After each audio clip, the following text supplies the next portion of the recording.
Hey, everybody. Welcome to Magical Baddies, the realist podcast on all things mystical, magical, and spiritual. I'm Sophia. And I'm Leah. And we're your hosts. Yay. Okay, I'm so excited for today. I know. Part D. Okay, so if you missed the last episode, I would highly recommend you check it out because it's going to inform this one. So this is part 2 of Decoloniality, which is Leah's jam. This is her thing. Yeah. This is what she has dedicated her life to. And I think this is a really great subject for everybody, honestly, to understand what is being put out there and how this actually applies to ourselves, how it applies to our reality. And I also think it will inform in some way. I mean, it's kind of the baseline of everything, but it informs many episodes to come. So not that everything is decolonial, but I think you start to see things from that lens the more you listen to Leah speak. But before we get into it, I definitely want to give a huge thank you to everybody who has downloaded, who has DM'd us, tagged us, shared our episodes. It is like mind-blowing how many listeners and people we have reached, and I'm really excited because this is something I'm really loving doing, and I think Leah and I talk about it probably half of our conversations. But it's really excited to share information and to also feel like we're a part of a community. So if you are enjoying this, we just ask, continue to share and, leave us 5 stars, leave us a comment under any of the podcasts, or support us on Patreon. You can go to patreon.com/divinevoidsophia. If you follow us on Instagram, it's also in our link tree. I'm at Divine Void Sophia. Leah is at Crystals of Altamira. And, listen, it's one life to live, and we love doing this, and continue to support us doing what we love, because even though you hear us talk about anti-capitalism a lot, we also got to get that shmoney. So also tag Sargento, because we are dying to be sponsored. But anyhow, let's not wait 40 minutes to get into it. Let's actually get into it. Okay, sounds good. So in the last episode, we gave an introduction about the difference of honestly, like what we see on Instagram about decoloniality and decolonizing. And I'm gonna let Leah lead off, kind of jumping off that last episode to informing us the difference between the two. I listened back to the last episode. I really loved it. It was fun. And I realized we didn't really talk about, so what do these things mean? If people are using these terms, I'm putting quotes around, incorrectly, then what is the correct way? First, I would throw out correct and incorrect. Let's just throw that out. I don't even know why I brought that up. But so what I have read and what I have come to understand based on my experience working not just in academia around this stuff, but in various community spaces and indigenous spaces, activist spaces, as well as in this academic world, there is a distinction between decolonize and decoloniality. When I'm teaching students, I like to give this distinction, and of course, every person has their own free will agency to decide what definition works for them. But the way I understand it is decolonize refers specifically to land back movements. Decolonizing, for most people who are doing land back work, meaning they are working actively to have the land that was stolen from Indigenous people returned to those people, that is the act of decolonizing. And there's a critique of when we start to take that word and we apply it to things like decolonize your mind, decolonize your diet, decolonize your spirituality, that you water down the land back movements. You water down that activism. You start to take the potency away from the real material work that people are doing to rematriate land. So then what can we talk about? Because decolonizing your mind, decolonizing your diet, that's real. Those are real, they're real concepts there. So like, what word can we use? And that's why I use the word decoloniality. Decoloniality, I mean, I haven't even really explained, I feel like you have to explain 3 different, or like you have to explain 5 different terms, like colonization, colonialism, and coloniality, and then decolonization and decoloniality. So colonialism is kind of like the philosophical framework, the economic relationship that, you know, entailed all of these values and concepts and practices from the modernist era, from the Age of Enlightenment, from roughly 1400 to like 1600, where we saw the development of science, of philosophy, of art in Western Europe. That cultural movement was very, very instrumental in creating the philosophical framework that, you know, brought colonialism into being. Mm. It isn't that colonization didn't happen before. It did happen before, but it happened in a very distinct, different modernist way, when in the work that I'm talking about, stretching back to like around the 1500s.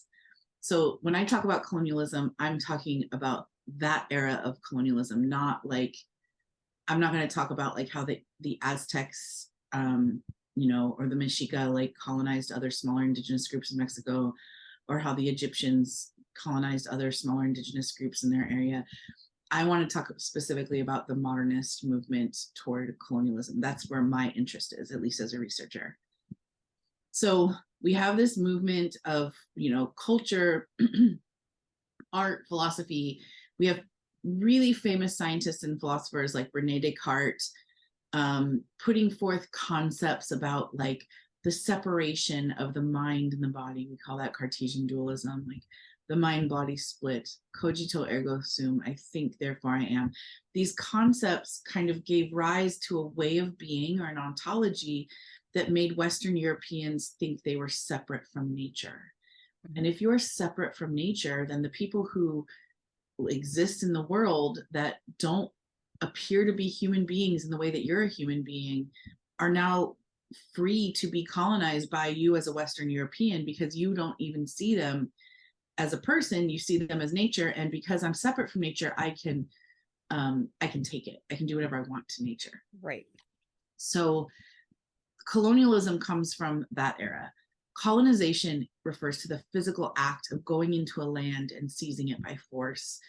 It entails the genocide, the, you know, erasure of culture, the land theft. It's the physical acts that happen. And we have in the United States a long, long history of this, that started with actual land taking, moved on to like actual genocide of indigenous people, erasure of culture through boarding schools, trying to take the remaining, you know, what the colonizers believed were the remaining generations of indigenous people, and erase indigenous culture by indoctrinating them into Western school systems, which was an incredible violence. And then we have this, so like, we have this like long-term impact that happens when we live in a culture of colonization for hundreds of years. What happens to our bodies and to our ways of being, to our concepts of relationships, when we've been living in a colonized place for hundreds of years? That's where my research is, that's where my interest is, and that's what we call coloniality. Coloniality is the impact that it has on our ontology, the way we see reality, what we think is possible. And I have a little quote here. Can I share this? Mm-hmm. Okay. Tell me if I'm dragging on and this is boring. No. I mean, we chose. I mean, you're talking about history, which is like, you know, I'm enjoying this because I can see it. But no, I'm listening. It's not the. it's not like a fun party topic. I will say that. So this Well, is whose from, party are we at? yeah, I Because know, right? Because at our party in is our all party. history all day. It's a critical theory party. Okay, so this is from Nelson Maldonado Torres, who wrote On the Coloniality of Being in 2007. And he says, coloniality is different from colonialism. Colonialism denotes a political and economic relationship in which the sovereignty of a nation or a people rests on the power of another nation, which makes such nation an empire. Coloniality instead refers to long-standing patterns of power that emerged as a result of colonialism, but that define culture, labor, intersubjective relations, and knowledge production well beyond the strict limits of colonial administrations. Thus, coloniality survives colonialism. It is maintained alive in books, in the criteria for academic performance, in cultural patterns, in common sense, in the self-image of peoples, in aspirations of self, and so many other aspects of our modern experience. In a way, as modern subjects, we breathe coloniality all the time and every day. So coloniality of being is really like, that's my shit. Like, that is what I love to study and read about. And that entails all of those ideas of decolonize your mind, decolonize, like those are requests for people to look at how colonialism has impacted their beings. And that's really fascinating to me. We don't even understand. I think a lot of the people who are like talking about decolonize this and that all the time on Instagram or whatever, they're talking about really like obvious ways that colonialism has like impacted them. They don't even understand the depth of how they are still performing coloniality, even in their attempts. So what you're saying is like, you've been on this since the EP, and they're just talking about the album that made the charts. Yeah. I think like because that was a lot of stuff to follow. And for me, this is stuff I love. But for the listeners out there that, you know, this is a heavy topic and it can be a scary topic for some people. Let's like I'd like to make like an analogy here. So what you're saying is decolonize is essentially, or colonization is like, let's take Vietnam for example, right? And the colonization of Vietnam by France. So that's colonizing, right? Or the destruct of it would be decolonizing. So obviously France went into Vietnam, colonized at the time Indochine, and decoloniality would be once France left, but the withstanding change, the shift in the way people think, the way people look, the way people have relationships with each other. Like now we're not bartering and trading. Now it's commerce. Now we're looking at skin tone, because skin tone has a lot to do with whether or not you were working inside or outside.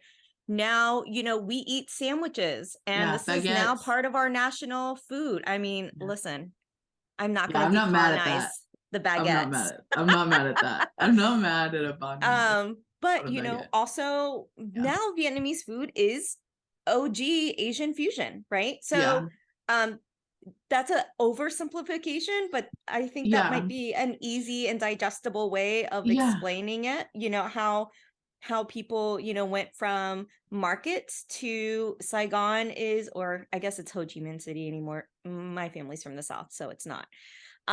It's, you know, the Paris of Asia, you know, so there's shifts in the way they exchange with each other, look at each other, and even eat, even speak, even think. So this is what we're talking about, decoloniality. It's not necessarily like France is gone, so they don't need the land back, you know, quote unquote, but it's the effects of it, right? Would that be a good analogy? Yeah, exactly. It's the way that we perpetuate the colonizer culture in our ways of being. And I want to say two things that are coming to me right now. So one, you're talking about a decolonized place in that the colonizing force was exited from the country. Mm-hmm. In the United States, that has not happened. So Right. we are what's called a settler colonial empire, whatever. Mm-hmm. Meaning that they came and they didn't just want to take the resources and bounce, or take the resources and ship them back to the country of origin. They wanted the land and they wanted to remain on the land. And in Right. order to do that, they had to erase culture, kill people, etc. The other thing that you're talking about, or something that is coming to me, is like, I'm not, it took me a while to understand this, but a very cool thing that happens among people is cultures get shared when you have to Mm-hmm. interact with other cultures. And sharing culture and the way that, diasporic cultures evolve, and the things that come out of that, is such a beautiful, beautiful thing. So like, it's to have like a sandwich on a baguette is very cool, but to, destroy indigenous economies in Mm-hmm. favor of extracting resources and imposing like a capitalist economy, and then killing people that don't Fall in line. fall in line, that's not okay. That's colonization. Right. So we can see, as a person from the US, we can see, things. Somebody from I have a friend who is not from this country, and they asked me like, what's American food? And I was like a burger, or like, and they're like, no, that came from Europe. And I was like, pizza? Okay, obviously not pizza. Like, we just like went down the list, and it was like, oh, like cultures blended for us to exist here today. Mm-hmm. So that's not the part that I am harping on, or not harping on, but like critical of. That's not what we're studying. Right. What we're studying is the way that the respect for life has been destroyed in an attempt to take land and people by force. Yeah. But yeah, so what Maldonado Torres is talking about is like all of the things that we don't even realize we're doing. So the people who are,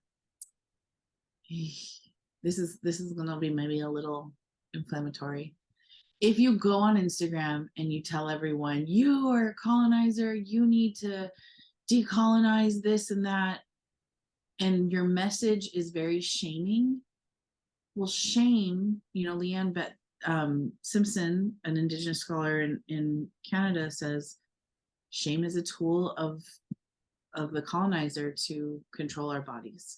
And she's speaking to Indigenous people, but that's a strategy of colonialism, to control populations, to use shame.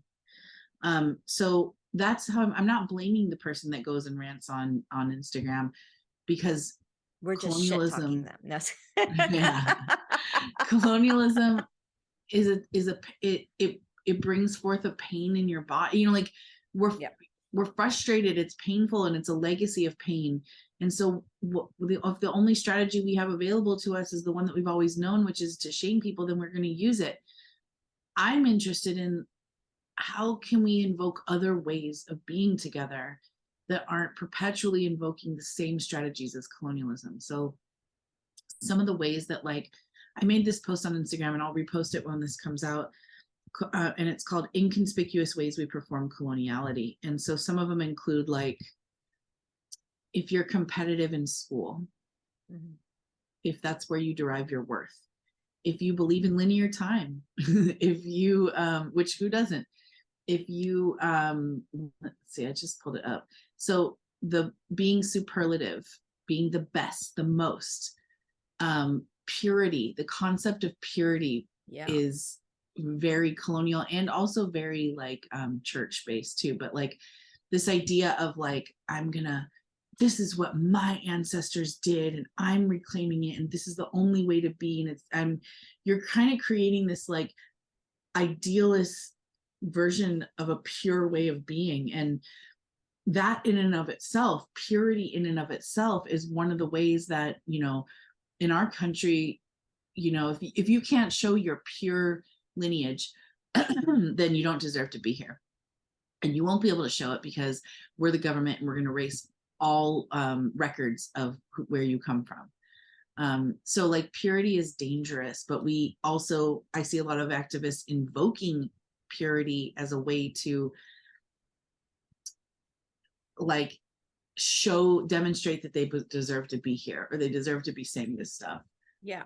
Could we talk about that a little more? Because I feel like that is like the big thing, that maybe like a lot of people, especially if you curate your social media around spirituality, that people get like really frozen around. Like, you know, I see a lot of the same thing. Like you can't practice this belongs to this, and you should use your ancestor, you should use your own lineage. And it's interesting to me on a few levels. One, if you're American, or I mean, I don't know, generally anywhere in the world, most of us have a mixed background. And a lot of us don't even know where we're actually from, because historically speaking, depending on when you come, you know, those countries didn't technically exist. So if you say, oh, my ancestors came from Russia in 1914, well, technically they could have come from the Ukraine. Like it just depends, because borders move, right? So that's one thing. The second thing is, what's the greater picture in spirituality here, right? Because, you know, in one hand we can say, you need to practice your ancestry, whatever, but then we're also talking about past lives and who we were in past lives and how we resonate with that. And wouldn't spirit be so much bigger than that? You know, like, okay, so if I feel really drawn to, for example, like Egyptian cosmology, like, well, I'm not Egyptian, should I just like back off of that, you know? So I mean, there's like, I feel like it gets people in a tailspin, and it makes people like trigger shy. And I say that because I think that there is a level of respect and reverence that you can have when practicing other practices that maybe are outside of your race line, or anything that's not been passed down. I mean, some of this is like, what did your ancestors pass down? Well, some people, that's really, some people just don't have families.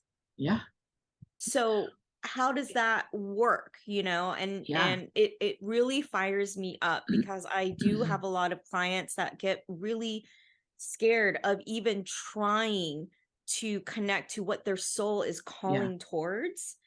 And I feel like it makes us miss out on the best pieces of each other. So at the same time, going back to what you were saying, like this melting pot, the sharing ideas, like the one of the best piece of advice I've ever gotten in my life is that information is the highest currency that we exchange. And I believe it. So, you know, I think that if something resonates with you, if something, it makes you think, if something gives you an aha moment, why would you reject it based off of some like idea of I'm not allowed to, you know? And this whole like decolonize XYZ, you're right, it does come down to purity, and then it kind of like it gatekeeps, for sure. Those are colonial strategies. Like gatekeeping is a colonial strategy, purity is a colonial strategy, and also like what you're talking about. So this is why I can't talk about decoloniality without talking about ontology. Ontology is the study of what counts as reality. What is reality? In the colonial or modernist ontology, where we believe that everything is a commodity, everything is a resource that can be extracted, owned, sold, etc., we take that concept and we apply it to non-tangible things like practices, beliefs. I read a thing that said it was by a person from India, and it was she's a culinary writer, and she said basically that like white people cannot use turmeric because turmeric, like there's like a big movement of like turmeric is a superfood, and white people are, you know, it's come into mainstream American culture that like people are discovering the powers of turmeric. And her thing was, well, we in India have been using turmeric for thousands of years, and we know this already. And now that you've discovered its value, whereas before you would maybe, destroy our turmeric crops or shun us for the use of this, or degrade our food that has it. Now you see value in it. So now you want to participate. A few things are happening there. One, I understand the heart of that sentiment. For all of these years, you have erased what has been valuable to us and destroyed it. And that is painful. But then, because I grew up in colonialism, the only thing I know is colonial ontology. So my response is to turn around and use the same kind of exclusionary tactics that colonialism uses to respond to this. And that's where we get the concept of appropriation and misappropriation. Appropriation is like taking something for one's personal use, usually against someone's... Sorry. Dogs, mailman time. Oh, I don't even hear anything. Oh, good. I don't hear anything. I'm just announcing to all the listeners and viewers that the mail is here and the dogs are barking. Then you mean the devil for dogs? The devil. The devil is a liar. I don't hear anything. Okay, great, perfect. Where was it? Oh, appropriation turmeric. Is taking some. Yeah, turmeric. Appropriation is taking something for one's personal use, usually against the will of the person or group that you're taking it from. Well, when appropriation is a concept that comes from within colonialism. I don't know if I can I'm gonna try and highlight this by giving an anecdote. So my aunt she's Indigenous. She's from the Chumash tribal nation. I don't know if they call themselves a tribal nation, but she is Chumash, which is the Indigenous group that lives in the central coast of California. And I was in school. My school is on a Chumash territory. And so there are Indigenous elders that also teach in our university. And one of them came to guest teach my Indigenous psychology class. And he started talking about this man. And I was like, I'm pretty sure that's my aunt's dad, because he was a very celebrated shaman and a teacher, celebrated in the way that he would travel all over the world to teach. And I went up to him and I was like, I know him. That's my aunt's dad. And he looked at me immediately and he gave me a hug and he was like, your family. And, I'm not accustomed to that because I grew up pretty much in a white home where we don't just tell anybody their family. But I was like, thank you. And so later in the class, one of my classmates asked about white sage. And they were like, there's a lot of talk right now about, non-Indigenous people over harvesting white sage, and they sell it on, urbanoutfitters.com. And there's this whole movement to use white sage, but people aren't using it correctly. What do you think about that? And his only response was, did anyone ask white sage? Meaning, you're coming from an ontology where you don't believe this plant has agency or a spirit. It is not basically you've rendered it powerless. Right. And that you have to make all of the decisions for it. You see yourself as some kind of guardian steward that is not actually in relationship with it. You're just being an owner of it when you ask that question. Our ontology, the Indigenous ontology, believes that white sage is a spirit and it has its own almost decision-making capacities, just like you do.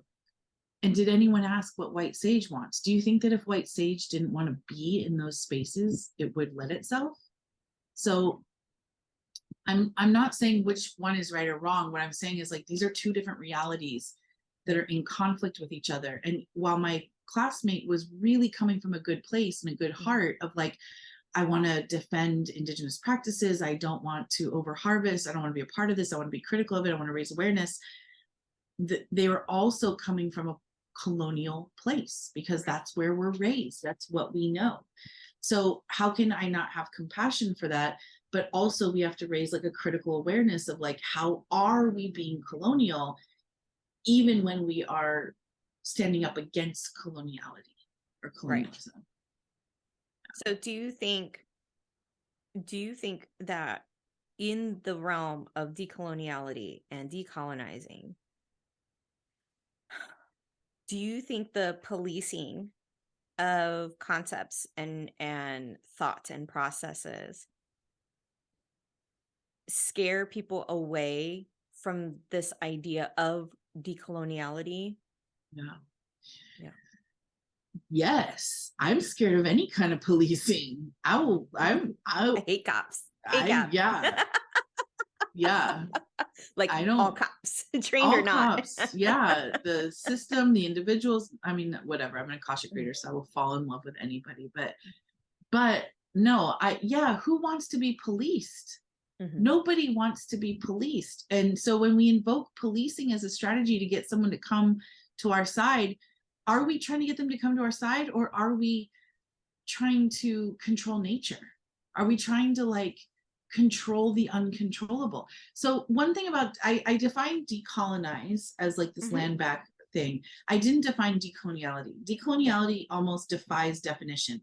It's the kind of thing, it's like when you look at I don't know if there's a name for this phenomenon, but you look at a star that's really far away, and if you look straight on, you like can't see it, but if you look just to the side, then you can see it. It's that kind of thing. It's like, so here are some features of decoloniality.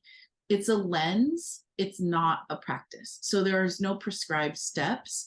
It's a lens through which you see the world. The second is that it has to be local to the place where you are. I can't speak for the entire United States what decoloniality would look like for everyone everywhere. I don't know what the issue, like this, like when all of the water activists and water defenders were going to the Dakotas, you had to go there to know what was happening. You have to talk to the people. It does not serve to sit back in scrolling on your phone to be like, oh, they should do da da da da. You have to be in the space. You have to be in relationship with the land and the people that live there to know what steps could be taken.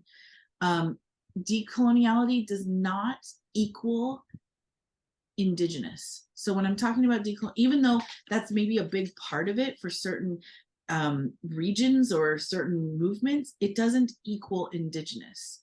It's not the same. And it really, the last thing that I always like think about and teach people is that like, it requires an imagination. So when you get to the limit of your imagination for what you think should happen in a situation, you have to stretch past that, because that means you've gotten to like the ceiling in coloniality. You've gotten to the colonial limit, and you have to think of other ways of being. So like maybe the first thing in your consciousness journey is you recognize, oh my goodness, we live in a colonial state. I see this in the way that, like in LA, this used to be an Indigenous place. This is the land of the Tongva. They had lived near the ocean, like on the shores of West LA, what is now West LA, for a very long time. That's prime property for commerce, boats, ships, shipping, etc. Push them back, push them back, push them back.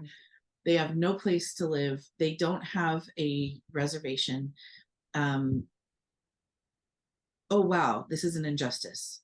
So now, what can I do other than the only things I've ever been taught to do, which is maybe call it out. Maybe it's policing. Maybe it's shaming. Maybe it's, these are the strategies. These are, to cite Audre Lorde, these are the master's tools that built the master's house. That's all I know.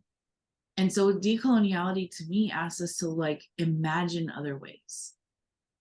Imagine other ways. And that's really scary, because a big part of like in the US, at least I think a big part of like what our colonial government has done is that it's created an insider outsider situation. And if you are outside the box in the US, like if you are an undocumented person, if you have felonies, if you if you are anything outside of the norm of like the American dream, then you are probably going to fight your way to be within it. You're going to want success. You're going to want to demonstrate that you're good. You're going to want to all these things. So it's scary to imagine other ways of being, because then you risk distancing yourself from like the group that you wish to belong to be a part of, which is like society. So I don't know, for me, decoloniality is a loving process. And I don't mean like, oh, I want to make you feel good kind of love. I mean, it's if we understand love to be a respect for the dignity of life, then it is a loving process. It has to include that compassion for me. And that's not going to be true for every scholar or every activist in this work. So I feel like if we are trying to differentiate the two, right? Like decolonizing feels like a group effort, right? Like, and we do hear things like you were saying, like decolonize your mind, decolonize your spiritual practice, decolonize your diet. But it's land back, right? It's for, I think, the true amount of us. Well, I mean, it, you know, the reality is those concepts are very far-fetched for a lot of people.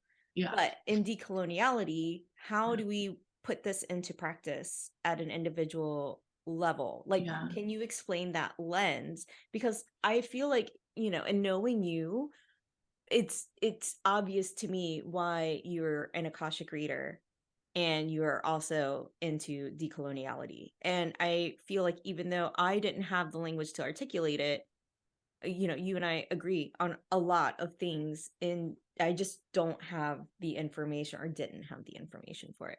So can you explain to people like how does this, what does looking through this lens look like? I can only speak for me, but for me, I had to really study what modernism did to us.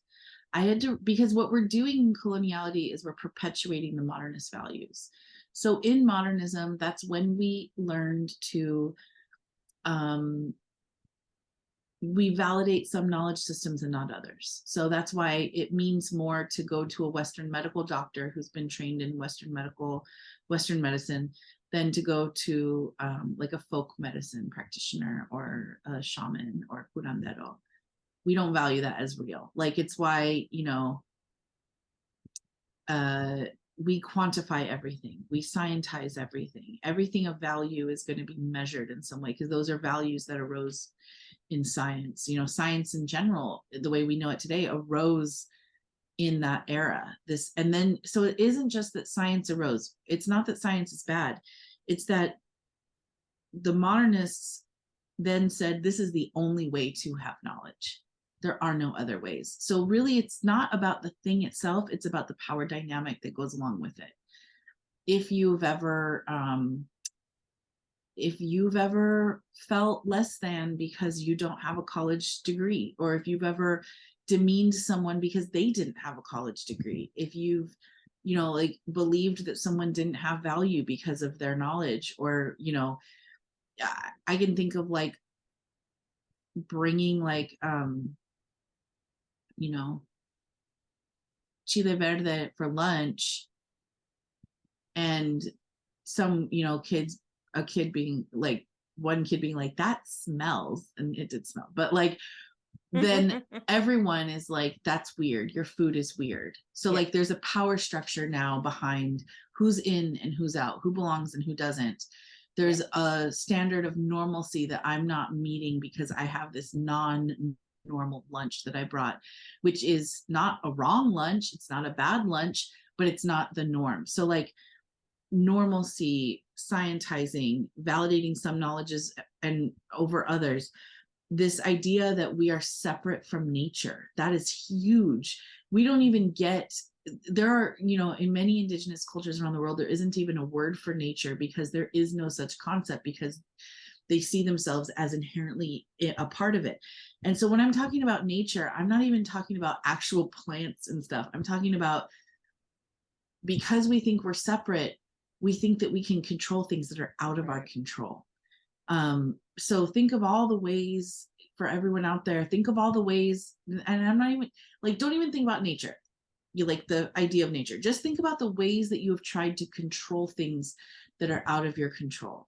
Think about the ways that you have, like, tried to control relationships or what other people will do, or, in order to feel safe. So that stems from a separation that we believe is inherent.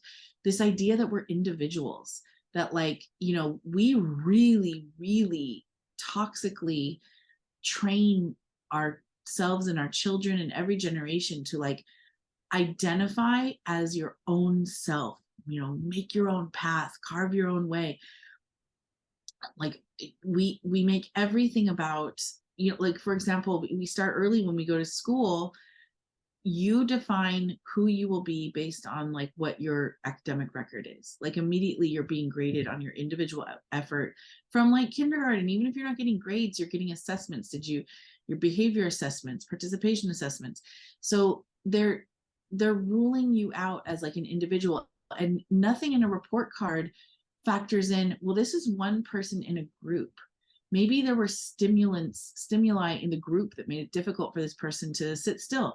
Maybe there were things happening relationally in their life. Maybe this kid is coming to school hungry because the family doesn't have food or money, but we're only going to look at what they are on a report card. So we're not looking at relationships. So when I in the West, in Europe, we have cogito ergo sum, the Cartesian principle of I think, therefore I am. Because I think with my mind, I am the supreme knower of all reality. I know who I am because I think. And then we have in the, like, Nguni Kosa, like, language families, this concept of Ubuntu, which is I am because of my relations. Meaning I know who I am because I know where I'm situated in my relationships. I know that I'm the daughter of this person. I'm the dweller of this land. I'm the, friend of this person. I am the owner of this business, or I do this crap. Like, I know who I am because I am relational. And those are two different ontological, like, they're two different ontologies.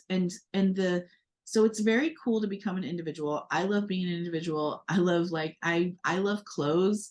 That's one way that I express my individualism. Mm-hmm. But I'm going to use this word, the shadow of that, the, like, thing that is born as we double down on our individualism, the thing that is born without knowing it, is that now, because I'm an individual, I am 100% responsible for any burden that I experience, any hardship. I better figure it the fuck out. I don't have community. I'm not relational. I don't have a support system. I need to know what's wrong with me. I need to figure it out.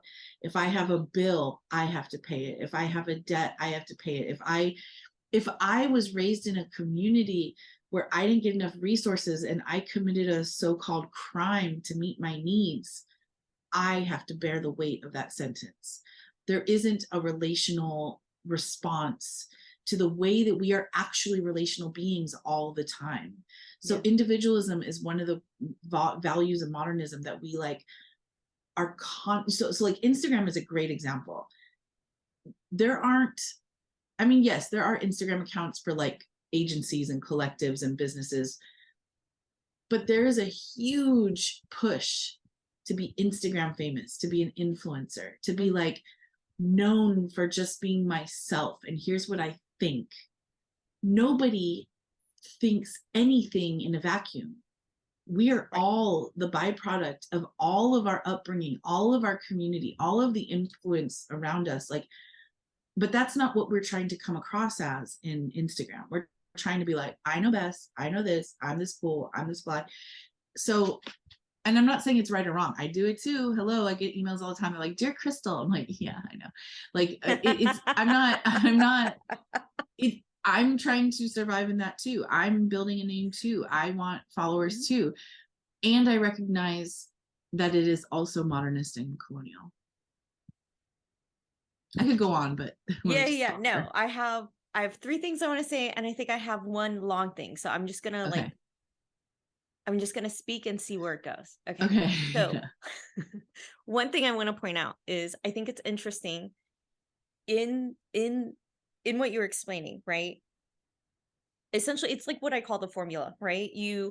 We look at, everybody does this. We look at this formula and we say, if you do A, and if I want to be A and I want to be B, or if I do A and I do B, I will get C, right? So like, Yeah. if I go to college and get an education or an internship, I will get this job. If Yeah. I meet somebody and we get married, I will be happy in love or have a Yeah. relationship, right? So we look at things around us, like, you know, we talk about Sierra's prayer, like, how did she get, you know, Russell Wilson? So there's a formula to everything, and that is very colonial. Yeah.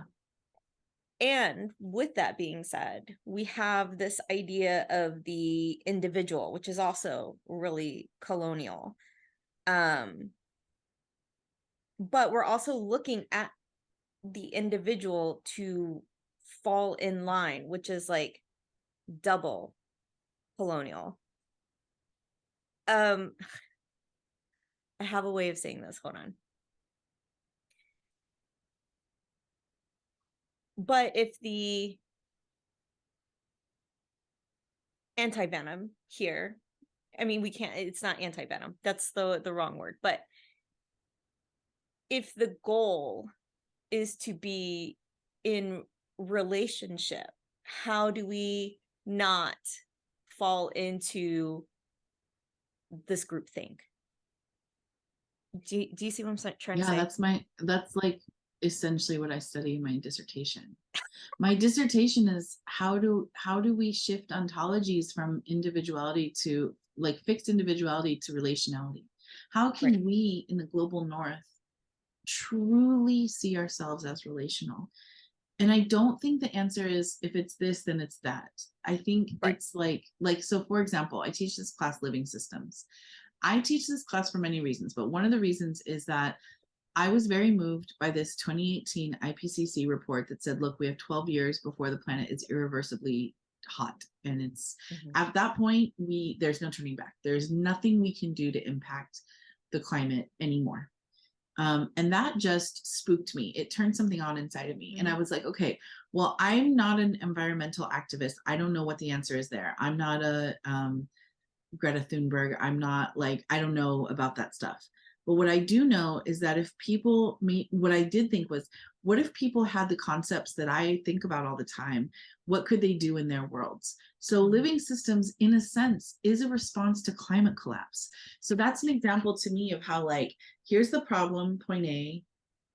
Here's what colonialism would say. Point B is the tit for tat response. Like, oh, the oceans are full of plastic. Stop using straws. Well, that didn't do anything. Right. But what if the oceans are full of plastic?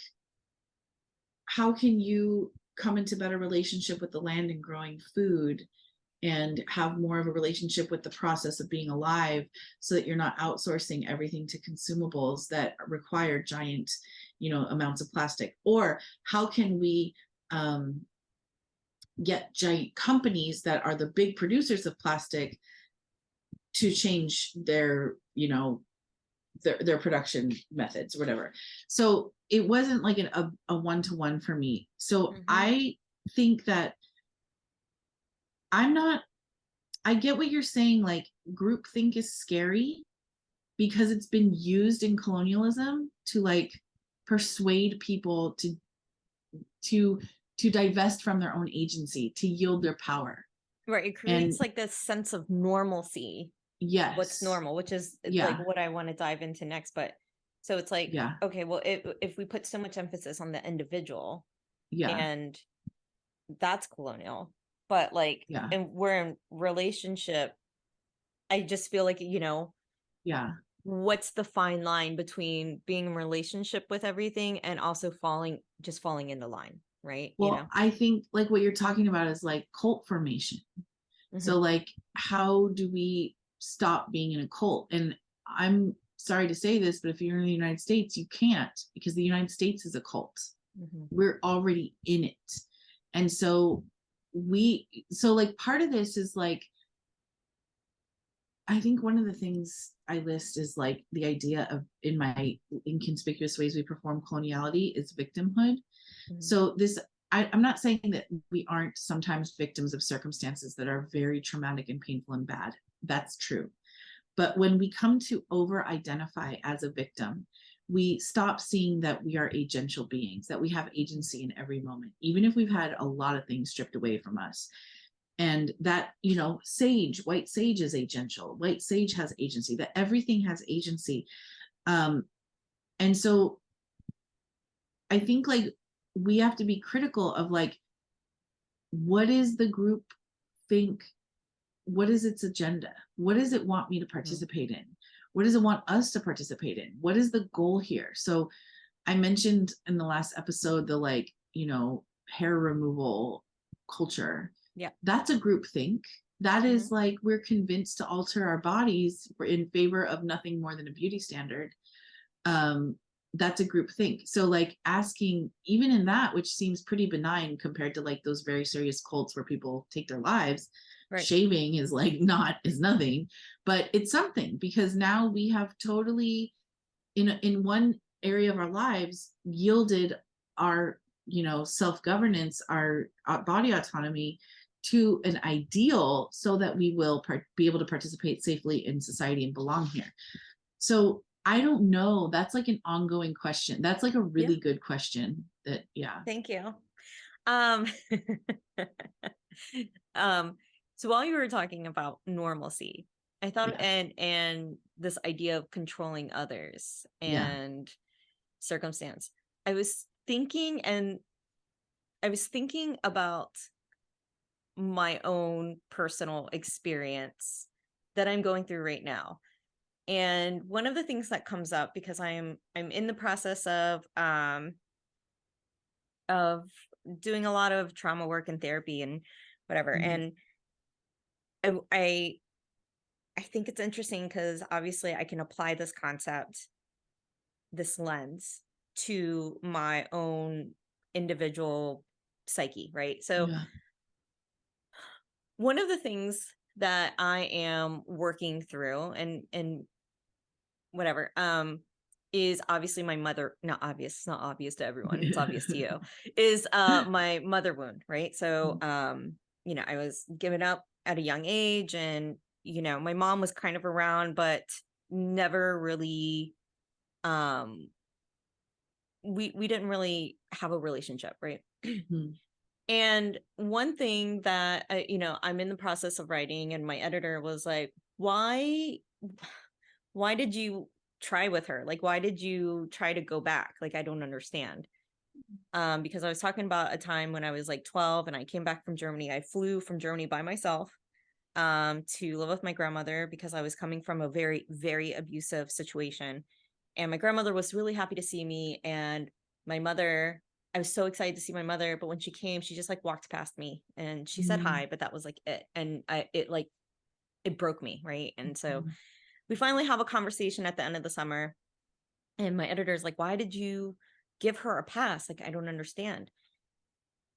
And I thought about it, and I was like, you know, looking from it from a different point of view, from a higher point of view, you would say like, this woman doesn't want to take accountability for herself. Like, she has a mother and her grandmother. Like, why continue to hurt yourself over this? But being in it as a child, I'm like, I just wanted my mom. But I think the overarching thing was like, I wanted a sense of normalcy, right? Like I wanted, like I went to school, I saw people with their moms and their dads, and their moms and dads would show up for things and whatever. And I thought if I had some relationship with my mother, some sense of normalcy, it would erase all of this pain. It would erase like what has me fucked up, what makes me stand out or like feel like an outsider, right? And so this sense of normalcy kind of, you know, from what I see on like Mrs. Doubtfire, well, that's a really bad example, but that is so abnormal. That is really not normal, but that was more normal than what I thought. I thought that was normal. No, but like what I saw on TV and what I saw like, you know, at school and whatever, you know, that was an idea that had been ingrained in me. And so against my own what had my own survival kit. Yeah. I'm going to continue to hurt myself to get into this sense of normalcy. And now as an adult, as I'm working through this, like, I'm not mad at myself for doing that. You know, like, I had empathy. I was being a child. I just wanted my mom, like, you know, I felt responsible. Like, I felt all these things. And so that comes down to the individuality thing, right? Like, I felt responsible that she didn't love me. Like, there was something wrong with me. Yeah. And is that even really the truth, right? So now I can separate myself from this, and this is obviously the work that I'm doing in therapy, and then also having this conversation with you. I can separate myself from this and say, like, okay, I can't control her. I couldn't control her answer. And honestly, one of the biggest things that really helped me in navigating this mother wound is I had a friend. I was like, I'm going to talk to my mom about. My mom didn't come to my my wedding, my bridal shower, nothing, but she didn't even tell me. She like just didn't show up, and whatever. I found out from someone else that she wasn't coming. And I was like, I'm going to talk to her, but I'm going to approach it in like a loving way. Like, I'm you know, going to tell her, like, I'm hurt, not mad. I'm whatever. And my friend was like, are you prepared to hear her answer and for that answer to not be the one that you want? Yeah. And that shifted so much for me.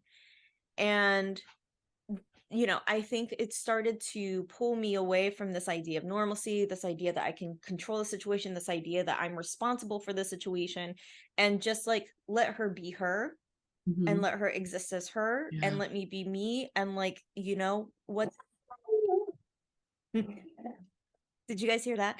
I did like, hear what that. the fuck is normalcy, right? So anyways, I say all of this and I share all this in that decoloniality, I think when we see it on the internet, when we see it in front of us, it seems like it's really big lens, this bigger thing that we have to digest. But like, I think in having this conversation with you now, I can see how it can apply to me on an individual level. Yeah. And take some of the pressure off. Yeah. Right? Totally. Normalcy is one of the qualities to me of our culture that tell us that we're in a cult. There are no laws that dictate what normal should be. There are only cultural norms that control us. They control us to the point where we will kill each other if someone defies normalcy. So I think about like the amount of like Black trans women that are murdered by community members because their gender representation is not wrong, but it is an affront to maybe their, you know, hyper masculine community members that are insecure in their own gender, and they react with violence. They react with murder. So like normalcy is deadly. It is really deadly. And when I'm teaching about normalcy, I always ask people, so we go through this activity where I ask people to think about in their mind, conjure the ideal American family. Maybe not your American, but maybe like, you know, the mainstream American white family. Picket fence, mom, dad, dog, 2.5. Yeah. Like, yeah. So we go down the list and I ask the whole group, what race are they? What are their genders? What is their sexuality? What is their education level? What is their income level? Are they homeowners? Are they renters? What language do they speak? What religion are they? And then, and so like, we can go into, all of us can answer all those questions because this is how indoctrinated we are into a vision of normal. But we can go so deeply in. So like, let's say we say, oh, they're white. Okay, they're white. But would you say, are they Jewish? No. Are they like from the South? No. We have like a vision of the quintessential like standard American white. So they speak English. Do they have an accent? Well, I mean, everyone has an accent, but like, what is their accent? It's standard news anchor accent. It is not a Southern drawl. It is not a New Jersey accent. It is not a Midwestern accent. It's going to be the standard news anchor accent. Oh, is it so like white people from upstate New York that are middle class and Christian now. I mean, yeah. So like Yeah. when we ask about religion, even like, okay, they're Christian, but are they Catholic? No, they're like, you know, one of the Christian religions. So like we can take each of those categories and then we can dig deeper and deeper and deeper and deeper to like fine tune how normal this totally fictional family is implanted in our minds. We know this, and then we measure ourselves against that constantly. So like, yes, it's deeply wounding and painful to be rejected by your first relationship, your mother. But then on top of that, you're living in a culture where you are deemed abnormal if your mother is not there raising you. And not just not there raising you, but is she working? What's her mental health like? Is she participating in, is she a classroom mother? Is she bringing cookies on your birthday? Is she, you know, like, does she have money to send when it's a field trip day? Like there's so many levels then of like what a good mother is. And did you have that? And if you didn't have that, then how besides the pain of whatever the relationship is, it now puts you in a painful relationship with society. I don't belong here. I'm outside of normal. So to me, I'm like, well, the United States, because I'm only speaking from the United States. I don't know about living in other countries, but the United States is in and of itself a cult. And in order to participate and belong, we try our best to be normal, even in the ways that we shirk normal. Like I grew up in DIY punk community, which was like an attempt to, you know, have a community outside of the mainstream or something like that. Like I don't fit in, so here I am. Well, here's my zine. Exactly. Upon further reflection, I realized, wow, this is a very exclusionary community. It's very hyper masculine. It's like led by men that are very like white and cis, and like it's really just a reproduction of like these bigger mainstream values. It's not really rejecting anything except for that I am eating someone's shitty curry lentil stew they made for this potluck that we're at. And everyone smells like onions in the summertime. And nobody and everyone's vegan and I just want to go to McDonald's. But but like, so like even in our ways to shirk or protest normalcy, we often just recreate it in these other ways. Right. It's painful. Normalcy is painful. Yeah. It sure is. It sure is. Okay, well, so I think this is a really good time to segue. Okay. Or not segue, but like wrap it up, B. Okay. Yeah. Do you have any other final thoughts, insights, things that you want to share about decoloniality itself as a lens? And also, you know, to the listeners and viewers, we're going to list some resources if you guys are interested. But yeah, any final notes?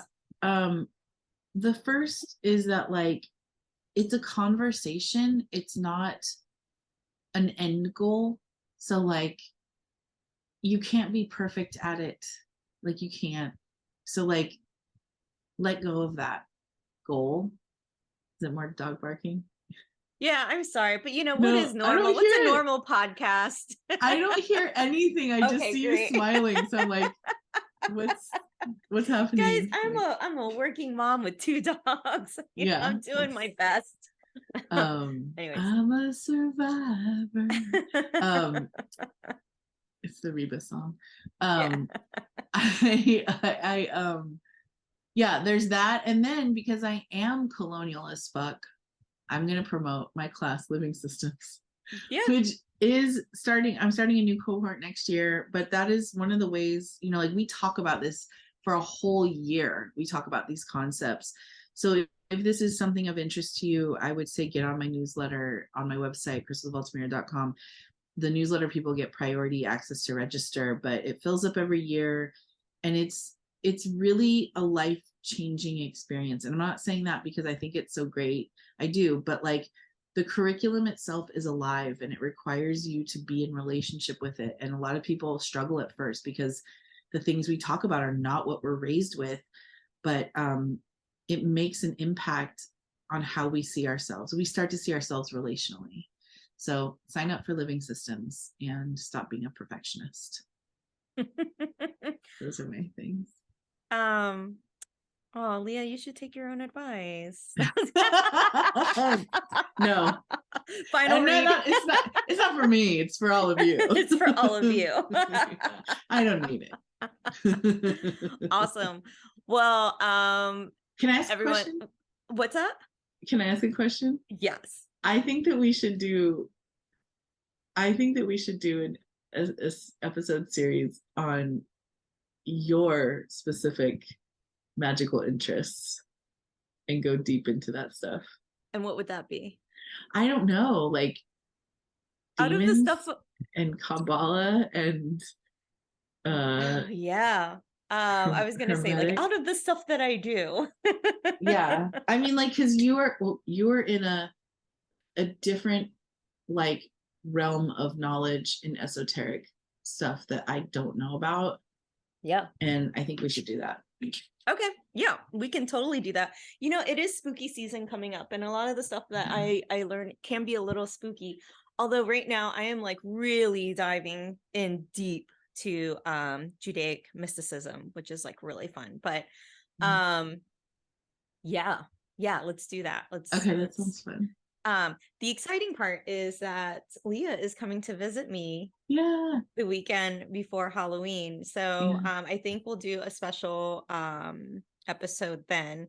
But I'm excited that we got to cover this because I love seeing you get in your bag. Like, I like anybody getting in their bag, honestly. Me too. But you're just so smart. And but I think that this is going to be helpful for a lot of people that are so afraid to ask, like, what is this? Because of what they see online. And, you know, here at Magical Baddies, we're all about blowing shit up and just making sure that things that don't feel like as though is what they seem need to be questioned. And I think questioning your reality and questioning what's out there is really important. Yes. And if something makes you feel shame, like if you're looking at somebody online and their messaging makes you feel shame, I would interrogate what about this is making you feel shame, because maybe it is something like, oh, you need to resolve that with yourself. But two, I don't fuck with people that use shame as a tactic. It's just I just don't. So don't be afraid to ask questions. With that being said, like what you just said, like maybe that's something in you that you got to check, but also like maybe sometimes it has nothing to do with you. Totally. Yeah. No, it sometimes, I mean, often it doesn't.